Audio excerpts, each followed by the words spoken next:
Welcome to Inside Ag from Kansas Farm Bureau, the voice of agriculture. I'm Shelby Varner. Kansas Farm Bureau has recently made its largest donation in the organization's history to Kansas State University's College of Agriculture. Today, and to talk about that, we're joined by Kansas State University's president, Richard Linton, and Kansas Farm Bureau CEO, Terry Holdren.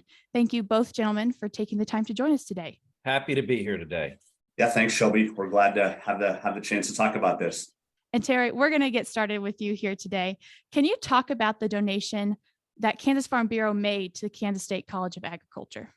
Yeah, absolutely. So we are very excited a couple of weeks ago to announce a $5 million pledge to the College of Agriculture and Kansas State University to benefit their agriculture innovation initiative. And as we learned about the initiative and came to understand the purpose, the opportunity, and really the game-changing nature of what the college and President Linton were proposing to do. We knew, the Kansas Farm Bureau Board knew that this was the right place for us to be, the right opportunity and the right moment to create some really positive momentum and positive change that will impact the future of agriculture in Kansas for decades to come.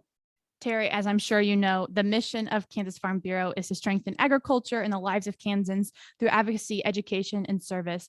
As this is such a big donation from Kansas Farm Bureau, how do those line up with one another? Yeah, like you mentioned, largest contribution we've ever made in the history of the organization, 104 years, if you're counting. We think this contribution really ticks every aspect of that mission statement. So if you look at the mission statement, we usually start with advocacy. Obviously, as the industry moves forward, we need advocates for agriculture. Now that can look different across what folks might be trained at Kansas State University. So we need communicators who are great advocates for the industry of agriculture and food and processing, all of those things in the communications field. We need folks who are elected officials who will advocate on behalf of the industry. We need members who understand the aspects of the impact and intersection of policy and the things that they do every day on the farm. So the opportunity to impact that advocacy component is huge.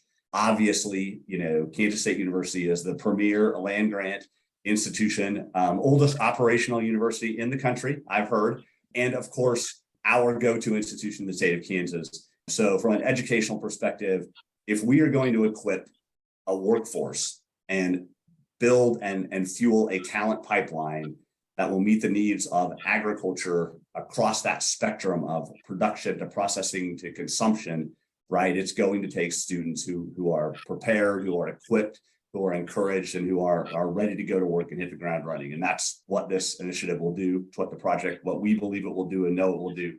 And then if you look at the service aspect of this thing, right? The other thing that is important about this project, I believe, and I think the president will talk about it when you turn the mic to him in a second, or just teeing that up for him right now. But the service aspect of things and the mission of Kansas State University as a land grant connected to a research and extension arm gives us a huge opportunity to put on the ground tools that our members, producers, can use every day on their operations. So it's applied, it's active, it's live research, right? That we can use every day to benefit production agriculture. That's the other part of this that really is exciting and is forward thinking, and we're super thrilled to be a part of and look forward to seeing come to fruition. Rich, Terry mentioned about this plan and how they've been talking. The pledge is to support the university's agricultural infrastructure plan. Could you talk about what all that entails? Sure. The agricultural infrastructure is really the modernization of 5 different buildings or facilities, 3 new facilities and 2 facilities that are going to be renovated on our campus. So Call Hall and Weber Hall will be modernized and rejuvenated and re-energized and modernized. And then there'll be a new building in between those 2 existing buildings with the focus on grain and milling science and the connection to food science. 2 additional buildings will be built on our agronomy research farm to support row crop agriculture. And if you think about it, the goal here is to be able to really melt together the most important, the most high priority needs for agriculture in Kansas, which are food animal, food science, agronomy, grain science and milling, and row crop agriculture, things that are really important to Kansas State University. And in addition, these 5 buildings in total will incorporate almost 60% of all the students in the College of Agriculture. And we talk about this with kind of three main thought processes or goals. One is relevance, the other is strengths, and the third one is assets. If you think about relevance, it gets back to Terry's recent comments about what is the purpose of a land-grant university. The purpose of a land-grant university is to be a university for the people. And when we're talking about for the people, that's research, innovation, that's our stakeholders and communities and farmers in the agricultural industry, as an example. And it's also for our students. And so as we build out these facilities, we are asking our stakeholders and our students, what do you need from us that will serve Kansas first and have a national and global impact? The second piece is certainly building on the current strengths that we have at K-State. We're number one in the world when it comes to grain and milling science. We're very high in the world when it comes to animal disease and animal diagnostics, and also with biodefense, whether that be for animals or for food systems. We don't want to change who we are. We want to make who we are greater and stronger and better and fill in the gaps where needed. And I think the last piece here is we need to appreciate the incredible assets that we have here on the Kansas State campus and connect with those assets and help them synergistically be better. No one else in the world has an NBAF or a level 4 biosecurity facility for animal disease. BRI, the Wheat Innovation Center, and the International Grain Center, and a really strong veterinary science college as well. The idea is to be able to build out this initiative and this infrastructure, but tie everything together with the needs of Kansans, along with the assets that we have. Rich, you mentioned taking what we already have and making it stronger and better. How does the support from Kansas Farm Bureau going to help make that plan come to fruition? Well, I think about this in two ways. First, and obviously, is the financial piece, but that's not the most important piece, but it is very important. You know, as a college, we have a challenge to be able to raise $75 million for this project in just a few months, which is just a really tall order and a really huge challenge for our college. The $5 million pledge from Kansas Farm Bureau is critically important in helping to set a strong foundation, but also it has energized others, both individuals and agricultural organizations, to be able to give and maybe give at a higher level than they might have even anticipated themselves. But secondly, and I think far more importantly, their gift symbolizes the importance of agriculture and food systems to our state as the number one economic driver. And it's a critical sign of advocacy from them, and also about what's needed to be able to help drive our agricultural economy and our state grow. And I think their spirit has been contagious and greatly appreciated. Terry, coming back to you, what ultimately made Kansas Farm Bureau decide to make this donation? Let me answer that question by taking a little history journey. I have a degree in history and political science, and there's not really much you can do with that. So we have to talk about history at some point in time, right? 140 years ago, when we were founded as an organization, the link originally was to the land-grant University, Kansas State. Our original field staff at Kansas Farm Bureau and the research and extension staff were one and the same for a number of years. We literally lived in the same office and did the same work and outreach to educate members and equip them to succeed in agriculture. There's a lot of fun stuff that happened over time, a couple court cases that ultimately led to our separation.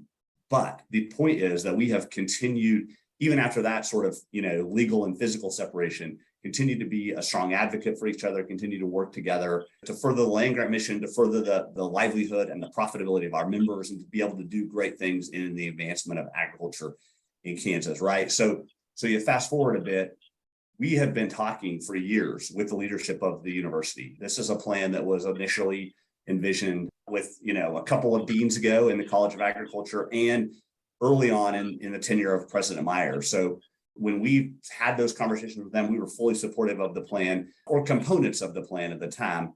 When President Myers announced his retirement, we pounded the table fairly loudly with the Kansas Board of Regents to say, we've got to have a leader of this institution who understands the land grant mission, who understands agriculture, and who understands the importance of those things to Kansas. So, enter President Linton in February of this year, a guy with a little bit of experience in land grant institutions and a little bit of experience in agriculture and food systems.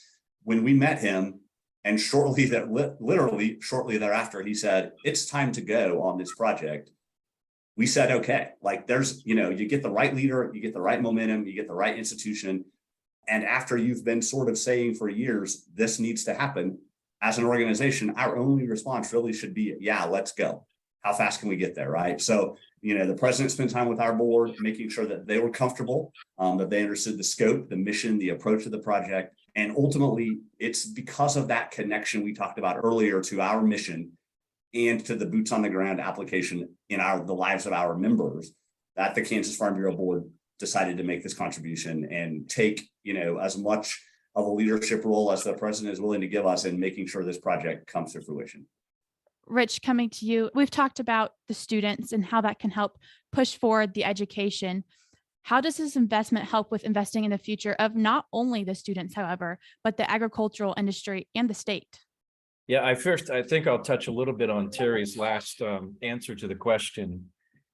Relative to, 38 years is what I've got, Terry, in land grant institutions, all being involved with agriculture. And the first week of the job, I went to visit Kansas Farm Bureau because I knew how important this was going to be to the state. It's one of the reasons that I was brought to the state of Kansas. And very quickly, we formed that relationship and started talking about the priorities and finding a pathway forward. I think when it comes to, how does this investment help with investing in the future? This is an experiment that's been done at many other land grant universities really well. And so we know how the end of this equation turns out.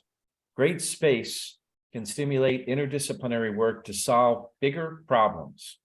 And by having multiple buildings that are modernized and brought together, we can form better research and education teams. Better teams can work on grand global challenges of agriculture, and most importantly, the issues that are critical for Kansans. Better solutions that are done faster will make a difference for our industry and for our economy. Better space also helps us recruit really strong faculty and helps keep the great faculty that we already have here at K-State in place. And students are simply attracted to innovation and modernized spaces and facilities. Everyone wants to be a part of a winner, and that's what we're trying to do here in the state of Kansas through this Ag Innovation Project. Rich, you touched on it a bit of how much still needs to be raised to make the plan come to fruition and go through. Kansas Farm Bureau's $5 million donation doesn't just cover it all. How much fundraising is still necessary, and what's that timeline for the plan to become a reality on campus?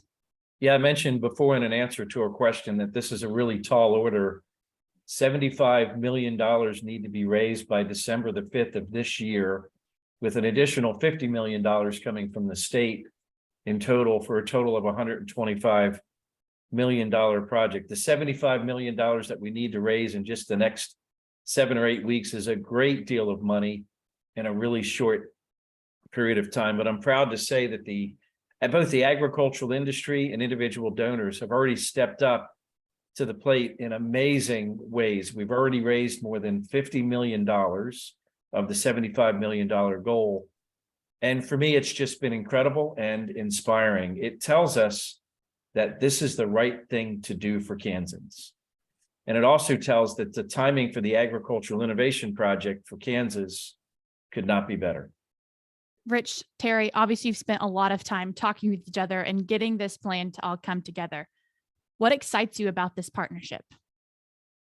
Well, Terry, I'll go ahead and start, then I'll go ahead and pass it on to you. But for me, building partnerships has been the foundation of my entire career. It's what I like to do. It's what I enjoy doing. I enjoy finding ways for groups to work together, to go after really big goals that perhaps they thought were not possible without partnerships, that are transformational. You can't do these kinds of things alone. We recognize that, Farm Bureau recognizes that, the commodity groups in the industry and the state recognizes that. And I think that's why everyone is stepping up to the plate at this moment. And it's always better to celebrate success, I find, with many others. The key is to find the same goals and to go after it and work together to make them happen. I couldn't have said that better myself, but I will try, because you asked me the question too, right? So this is really fundamental and foundational to what Farm Bureau is about, right? If you listen to any of us talk about the original founders of the organization, they came together because they knew that collectively their impact could be greater than if they did things alone. That's true in advocacy. That's true in educational efforts. That's true in this partnership effort at Kansas State University today. We know and are confident that the state and the industry of agriculture inside of the state can come together and do amazing work if we move forward collectively and together. That's why $50 million is already committed to the project. That's why we'll get to 75. And that's why this project will impact the state for years going forward into the future, right?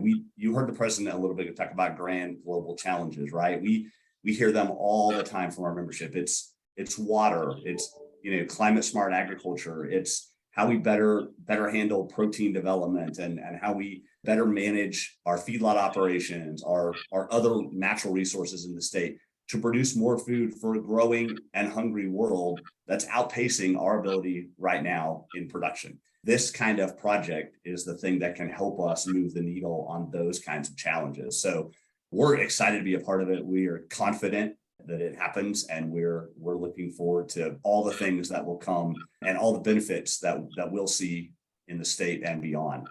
Terry, I mentioned earlier that this is not an experiment. This has been done in other places.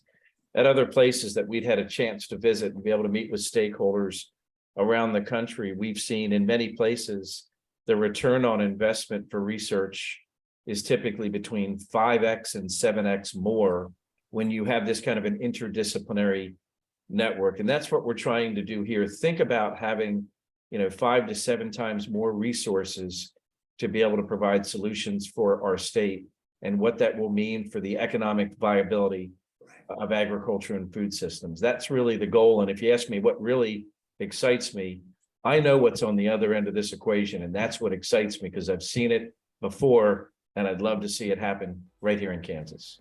Rich, Terry, thank you both so much for taking the time to share some more context on this donation and also all the great things that can happen with it. That was Kansas State University's president, Richard Linton, and Kansas Farm Bureau CEO, Terry Holdren. I'm Shelby Varner, and this has been Inside Ag from Kansas Farm Bureau, the voice of agriculture.